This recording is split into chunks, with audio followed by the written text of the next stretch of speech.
Parfait, on va commencer. Donc, bienvenue au live du 15 octobre. Aujourd'hui, j'ai un horaire assez chargé pour vous.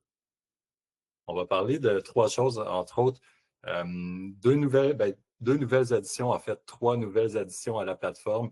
Le premier, c'est deux nouveaux modèles qu'on a ajoutés, Gemini et Claude. Peut-être Gemini, c'est il y a 2 semaines. Claude, c'était hier, avant-hier. C'est très, très récent.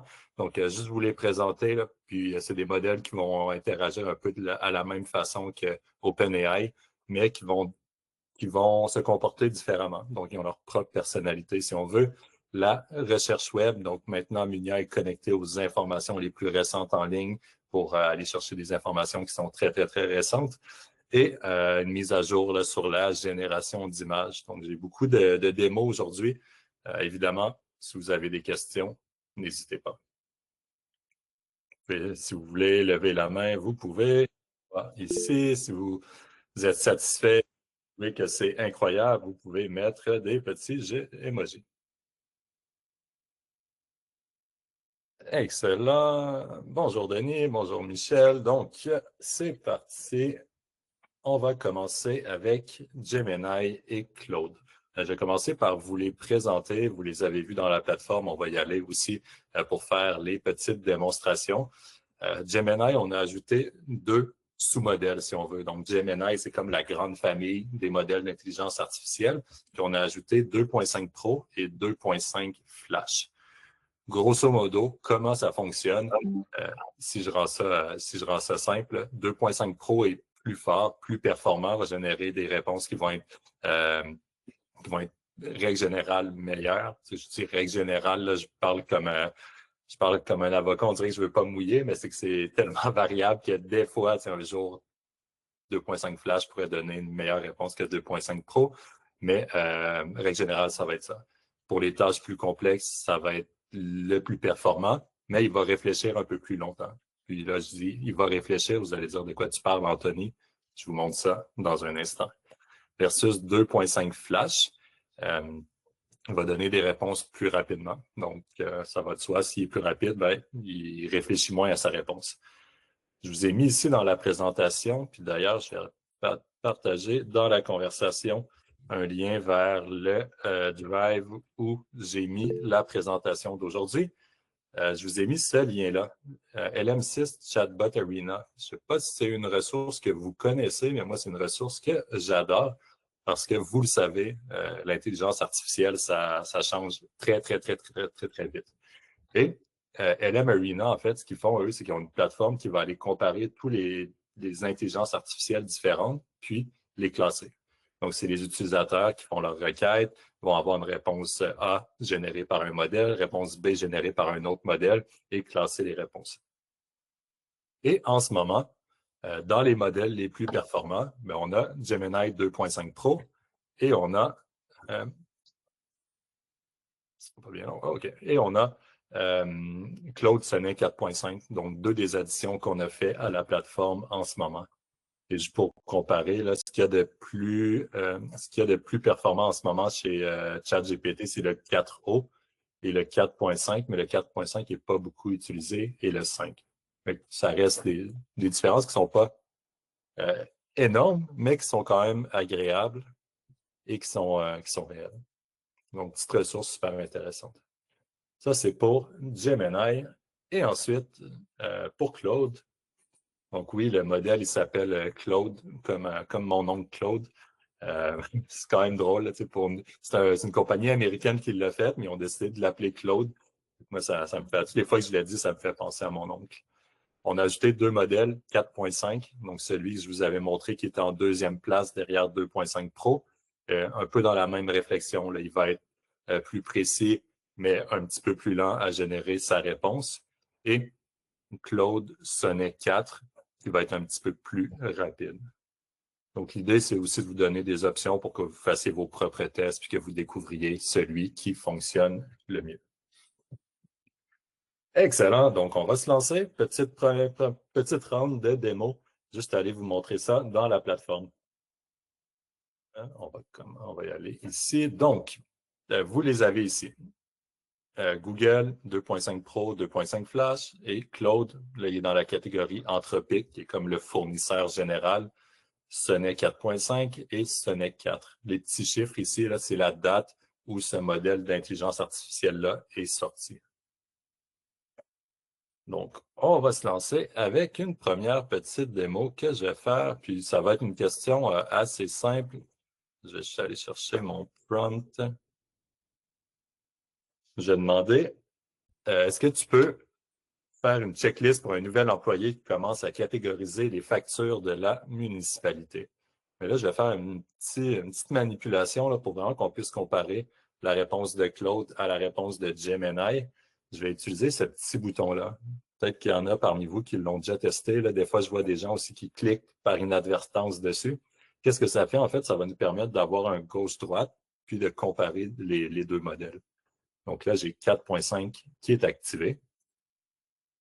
Et j'ai cliqué sur le plus, puis je vais aller cliquer ensuite ici sur le bouton principal et aller sélectionner Gemini 2.5 Pro. Donc, si j'enlève ma requête, là, je vois que j'ai Gemini qui est activé et j'ai Claude qui est activé. Puis quand je vais faire Enter, je vais avoir les deux modèles côte à côte, les deux réponses côte à côte. On va pouvoir comparer quoi? Ben, la vitesse de 1. J'ai fait les deux requêtes ont été envoyées en même temps et on va pouvoir comparer aussi la qualité des réponses. Fait que tout de suite, on voit que Claude est plus rapide dans sa réponse, il a réfléchi moins longtemps, puis tout de suite, il a commencé à me générer une réponse. Pendant ce temps-là, je pourrais ouvrir ici, je verrais ce que Gemini est en train de réfléchir avant de me générer une réponse. Et là, il m'a généré une réponse. Donc, on voit que Gemini a été un petit peu plus lent. Est-ce que c'est au point où ce serait mon facteur principal dans la sélection du modèle que je vais utiliser? Pas nécessairement, mais on peut comparer les réponses. Règle générale, de mon expérience, dans des tâches comme celle-ci, qui sont plus factuelles, qui sont plus où j'ai pas nécessairement un besoin d'originalité, je trouve que Gemini performe vraiment très, très bien.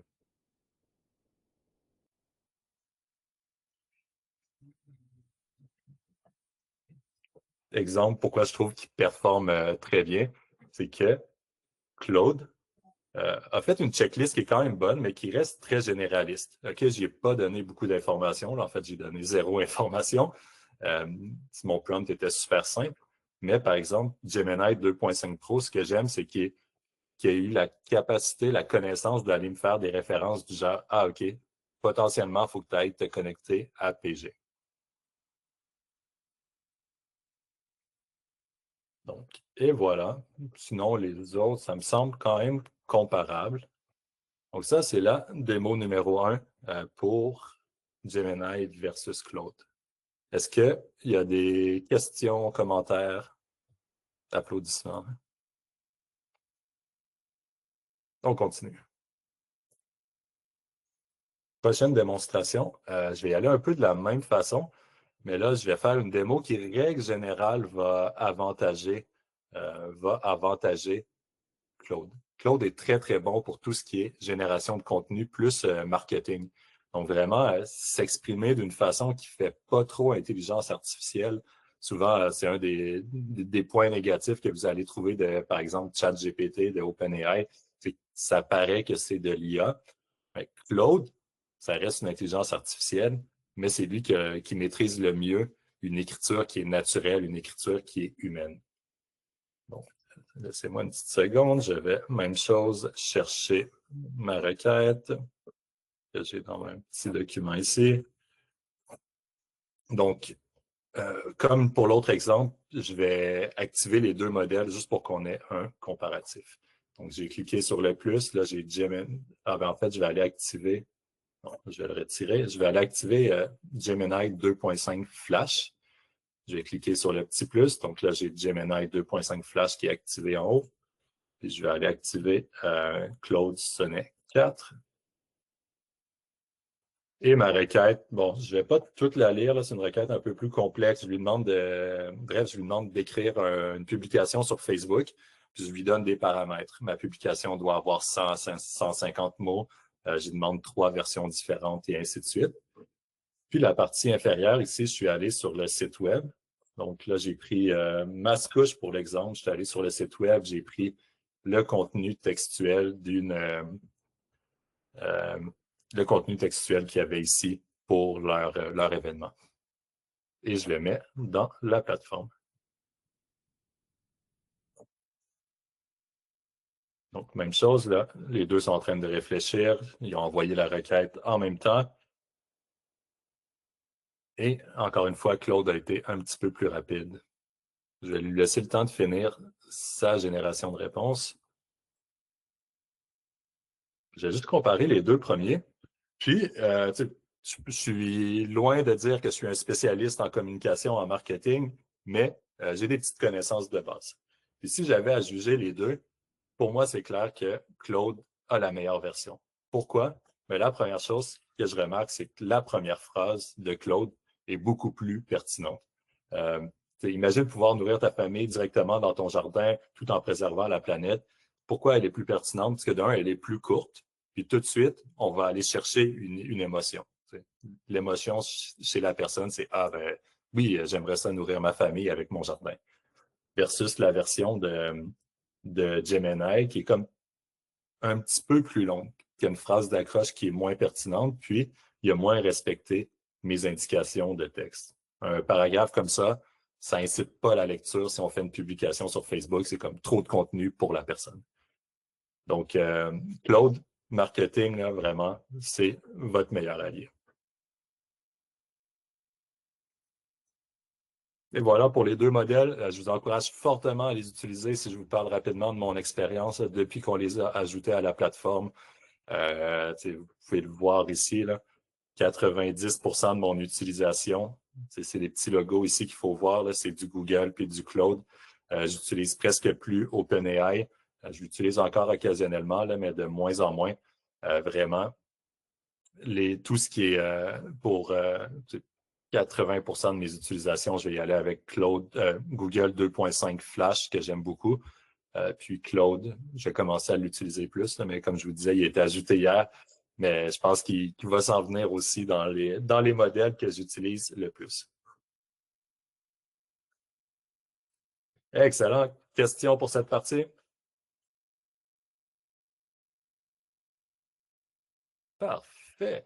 Donc, on a également ajouté la recherche en ligne. Ça veut dire quoi? Ça veut dire qu'avant, on avait des modèles d'intelligence artificielle qui étaient entraînés sur de la donnée, mais cette donnée-là, elle est fermée puis fournie par l'utilisateur. Maintenant, Munia a la possibilité d'aller chercher de l'information en ligne. Donc, du moment que vous faites Enter sur le clavier, si c'est jugé pertinent par l'intelligence artificielle et si vous avez activé la fonction, vous va être capable d'aller chercher de l'information. Une fois qu'il va être allé chercher de l'information, ben là, il va avoir tout le contenu de ces pages-là qui ont été analysées dans sa question, donc dans sa requête, puis il va pouvoir vous générer la réponse à partir de ces informations-là. Ça va être super important de l'activer, évidemment. S'il n'est pas activé, ben, l'outil ne peut pas se déclencher. Donc, premièrement, c'est ça, il faut l'activer. Donc, il faut que le petit bouton soit bleu. S'il n'est pas bleu, il n'est pas activé. Peut-être qu'en ce moment, vous ne voyez pas ça, puis vous voyez plus quelque chose comme ça. Donc, si vous cliquez sur le petit bouton ici, vous pouvez les épingler à votre barre de recherche. Et je vais simplement lui poser une question. Je vais aller mettre 2.5 flash, activer la recherche de fichiers et lui poser la question suivante. Est-ce que le Canadien de Montréal a gagné hier? Donc, question d'actualité. Évidemment, si je ne l'avais pas d'activer, il ne pourrait pas aller rechercher les informations en ligne. Donc là, il va me chercher les informations en ligne. Puis évidemment, je peux cliquer pour ouvrir les pages qu'il va aller chercher.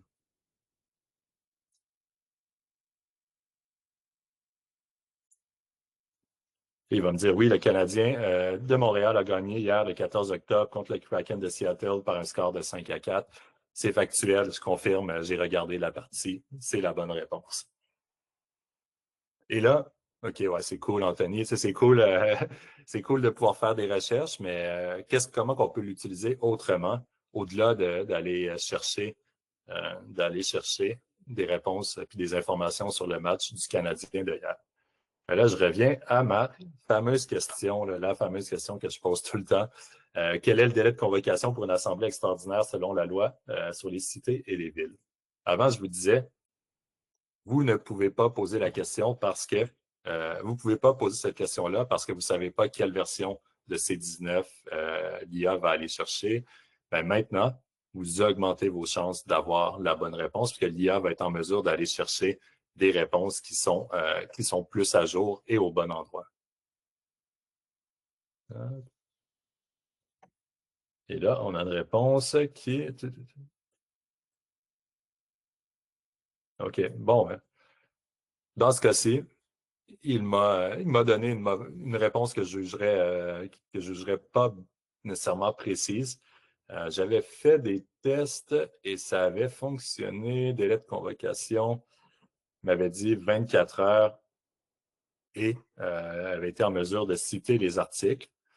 Puis, c'est pour ça que quand je vous le présentais, je l'amenais un peu dans le sens, vous pouvez l'utiliser. Est-ce que vous devriez toujours l'utiliser? Pas nécessairement. Et pour ce genre de questions-là, je vais toujours vous référer de toute façon à la suite d'assistants. Par exemple, utiliser l'assistant C19 si vous avez une question sur la loi sur les cités et villes, C27 si vous avez une question sur le code municipal. Mais vous avez les options quand même d'aller chercher des informations qui sont plus à jour. Et encore une fois, ben, vous pouvez les cliquer, puis ça va vous référencer à la page qui est actuelle. Donc, ce genre de stratégie-là, là, il y a plein d'autres façons. Vous pouvez l'utiliser pour rechercher des documents qui ont été générés par d'autres municipalités. Par exemple, ben, c'est quoi? Trouve-moi des inspirations de politique d'immobilisation des autres municipalités au Québec.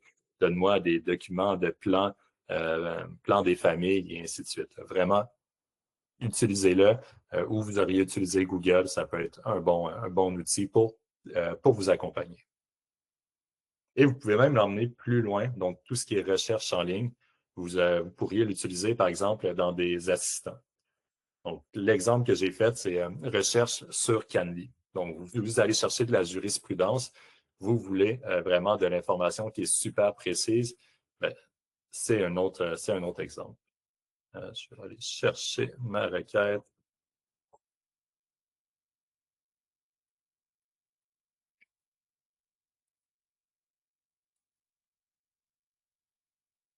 Je pense que je l'ai ici, droit de préemption. Ah, OK. Donc, cet assistant-là, comment il est paramétré? Qu'est-ce qu'il fait, en fait? Dans un premier temps, il va me dire, OK, bon, ben, je vais aller chercher sur Canly, mais voici les termes de recherche que je vais utiliser. Je vais simplement le confirmer. Donc, vous voyez ici, il m'a dit, OK, je vais aller chercher sur le site Canly tous les documents qui ont droit de préemption municipalité dans leurs documents. Puis, je vais aller chercher ça, je vais aller chercher les 5 points qu'il y a ici. Il fait s'il est en train de faire ses recherches. Donc, si je clique ici, j'aurai toute la liste des sources bien précises qui vont être utilisées pour générer la réponse. Évidemment, vous avez aussi l'option de les ouvrir par vous-même pour aller les analyser puis voir le contenu. Droit municipal. Je pense qu'il y en avait un qui est intéressant de mémoire. C'est lui qui, en théorie, j'y ai pas accès. OK, ouais, je l'ai. Mais une revue de la jurisprudence de 2022 qui inclut, entre autres, la validité d'un droit de préemption. Donc, c'est des sources qui sont quand même assez précises et qui répondent excessivement bien à ma requête. Et à partir du contenu de ces documents-là, ben, il me génère une réponse. Évidemment, je vous l'ai déjà dit, utiliser l'intelligence artificielle, c'est un peu comme une danse. Donc là, il m'a donné des réponses, je vais analyser sa réponse, continuer la réflexion, pousser la réflexion un peu plus loin. Mais déjà là, dans le contexte de cette conversation-là, j'aurai de l'information qui est hautement pertinente. Et voilà. Est-ce qu'il y a des questions pour ce point?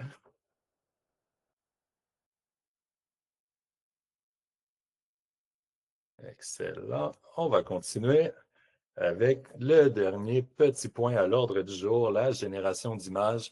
Donc, Simon a mis à jour l'outil de génération d'images. Avant, des fois, il y avait tendance à donner des messages d'erreur. Là, il est beaucoup plus stable pour générer des images. Oui, tu sais, c'est toujours un peu long parce que générer une image, c'est quand même plus long. mais les résultats sont grandement améliorés. Donc, l'assistant de génération d'images, vous l'avez dans votre plateforme. Si vous tapez image ici, vous allez voir le générateur d'images. Assurez-vous qu'il soit activé pour générer des images. Sinon, ça ne va pas fonctionner. Concrètement, qu'est-ce que je vous présente aujourd'hui? Je vais vous présenter deux scénarios que je vois être utilisés en ce moment dans les municipalités. Le premier, c'est le suivant. Disons, vous avez un projet, puis là, vous allez présenter ça au conseil. Vous voulez faire approuver une dépense, disons, de, je sais pas, 5 000 pour des nouveaux bancs dans votre parc. Vous avez deux options. L'option 1, c'est, OK, je vais juste remettre le devis à mon conseil, faire essayer de les convaincre. Peut-être qu'ils vont être moins inspirés. Versus, si vous arrivez avec OK, voici à quoi notre parc pourrait ressembler si on mettait les parcs, si on mettait les bancs. OK, oui, ça coûte 5 000, mais regarde comment ça va être beau. J'ai même des images. Vous pouvez le faire. Dans ce cas-ci, j'ai mis une image de mon parc, une image de mon banc. Disons, j'aurais eu l'image fournie par le fournisseur. Et là, je lui dis, ajoute ce banc au parc suivant. Le banc doit être placé le long de la clôture sous les arbres. Et ça m'a généré ça. Donc, vraiment, on reconnaît le banc initial, on reconnaît le parc initial, puis ça les a combinés pour faire ça. Puis après, je mets ça dans mon document. Donc, j'ai un document de présentation, j'ai une présentation qui est beaucoup plus parlante. Donc, ça, c'est une des choses qui a été grandement améliorée par Simon récemment. Et vous pouvez aussi utiliser l'outil de génération d'images pour créer vos propres assistants. Puis là, ce que j'ai fait, c'est ici, j'ai créé un assistant générateur d'images municipalité de Belle-Rivière. Donc, Belle-Rivière, c'est une municipalité fictive. Puis, mon idée, c'est la suivante. À toutes les saisons, je vais publier 10 événements sur mon site web. Puis, pour chaque événement, je vais vouloir avoir une petite image. J'aimerais que cette image-là, elle soit standardisée, puis qu'elle présente pas mal toujours les mêmes couleurs, le même style, et ainsi de suite. Euh, donc, je me suis créé un assistant qui génère des images standardisées. Et tout ce que je fais, c'est lui dire, génère une image pour cet événement. Je lui ai copié un lien vers la page en question, parce que maintenant, on est connecté sur Internet, on peut aller chercher les informations. Et il est capable d'aller chercher les informations sur la page et de me générer une image qui fait du sens. Puis, je peux en générer plusieurs à la suite en respectant le style. Ce que vous allez voir, c'est que le style est quand même respecté. Donc, je lui ai donné un style, je lui ai donné des couleurs. Donc là, ensuite, je lui ai donné un autre site web. OK, va chercher les informations de cet événement-là sur notre site web et génère-moi une image. Et il m'a généré une image. Donc, vous voyez que les couleurs reviennent, le bleu, le orange, c'est un peu les mêmes couleurs avec un style quand même très, très, très similaire. Et j'ai continué. J'en ai fait une troisième, là, juste pour vous montrer. J'ai encore donné une page du site web. Il m'a généré une image. Donc, sur mon site web, ça va être beau. Ça, tout va avoir la même couleur, tout va avoir le même style. Et concrètement, comment j'ai fait ça? Derrière les rideaux, ça ressemble à quoi? C'est un assistant. Donc, un assistant classique. J'ai donné un titre. J'ai donné un prompt. Dans mon prompt, j'ai demandé là, de respecter le style que je lui ai donné et de produire des images dans un style surréaliste. Donc, c'est le style que j'ai choisi. Dans votre cas, ça pourrait être un style cartoon des années 70. Ça pourrait être un style animation Disney. Vraiment, là, c'est votre inspiration qui est la limitation. Puis l'autre petite nuance que j'ai apportée aussi, j'ai donné les codes des couleurs. Donc, chaque couleur a un code, ça s'appelle des codes X, H-E-X. Je lui ai donné dans mon prompt. Comme ça, je m'assure que mes images vont être toujours les mêmes. Et évidemment, j'ai activé ici la recherche web pour qu'il aille chercher les informations sur le site web. Et dans les outils ici, j'ai ajouté OpenAI génération d'images. Donc, quand vous allez créer votre assistant, ça va ressembler à ça. Il suffit de faire ajouter. Et voilà comment j'ai créé mon assistant. Donc, ça couvre les démos pour aujourd'hui. Est-ce qu'il y a des questions?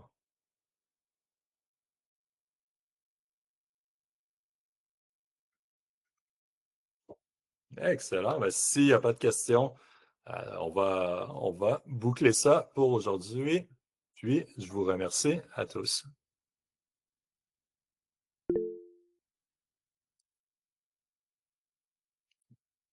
Parfait. On va commencer. Donc, bienvenue au live du 15 octobre. Aujourd'hui, j'ai un horaire assez chargé pour vous. On va parler de trois choses, entre autres, deux nouvelles additions, en fait, trois nouvelles additions à la plateforme. Le premier, c'est deux nouveaux modèles qu'on a ajoutés, Gemini et Claude. Peut-être Gemini, c'est il y a 2 semaines. Claude, c'était hier, avant-hier. C'est très, très récent. Donc, juste vous les présenter, là. Puis, c'est des modèles qui vont interagir un peu à la même façon que OpenAI, mais qui vont se comporter différemment. Donc, ils ont leur propre personnalité, si on veut. La recherche web, donc maintenant, Munia est connecté aux informations les plus récentes en ligne pour aller chercher des informations qui sont très, très, très récentes. Et une mise à jour là, sur la génération d'images. Donc, j'ai beaucoup de démos aujourd'hui. Évidemment, si vous avez des questions, n'hésitez pas. Si vous voulez lever la main,